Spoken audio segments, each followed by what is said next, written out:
সন্দেশখালী নাজাতে হাত বাঁধা অবস্থায় উদ্ধার হয়েছে তরুণীর দেহ। পুলিশ সূত্রে খবর, কয়েকদিন ধরে নিখোঁজ ছিলেন বছর 20 তরুণী। নাজার থানায় নিখোঁজ ডায়েরি হয়। আজ সকালে বাড়ি থেকে কিছুটা দূরে পুকুরে ভেসে ওঠে নিখোঁজ তরুণীর হাত বাঁধা দেহ।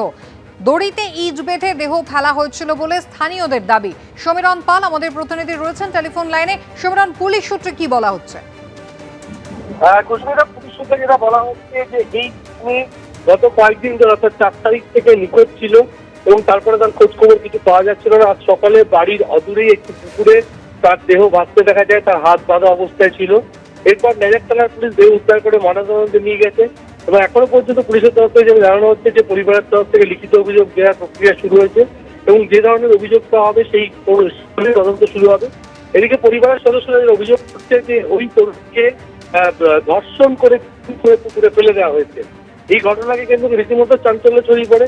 কয়েকদিন নিখোঁজ ছিল ওই তরুণী এবং আজকে সকালবেলা বাড়ির কাছে পুকুরে তার দেহ ভাসতে দেখা যায়। হাত বাঁধা অবস্থায় ছিল। প্রাথমিকভাবে মনে করা হচ্ছে তাকে খুন করে পুকুরে ফেলে দেওয়া হয়েছে এবং পরিবারের তরফ থেকে আরো বলা হচ্ছে যে ধর্ষণ করার পর খুন করা হয়েছে।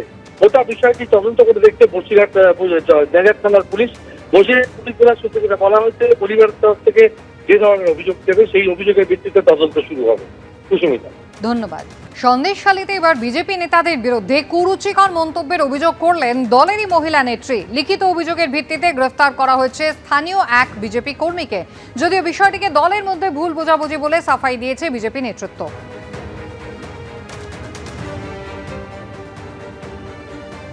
অভিযোগকারী ঠিক কি জানিয়েছেন শুনুন।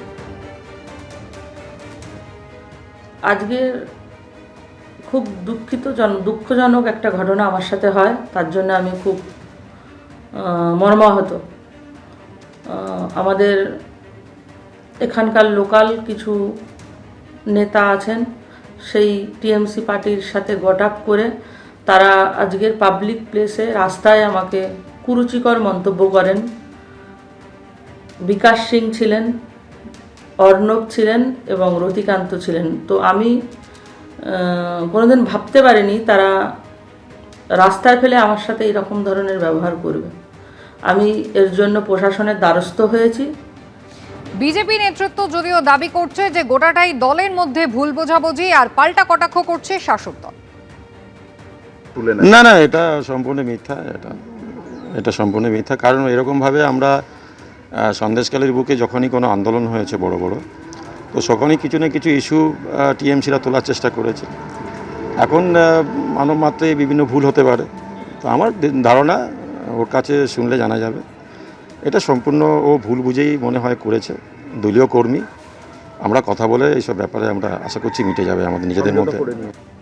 অভিযোগকারিনী এরপর ব্যাখ্যা দিয়ে কি জানালেন দেখুন।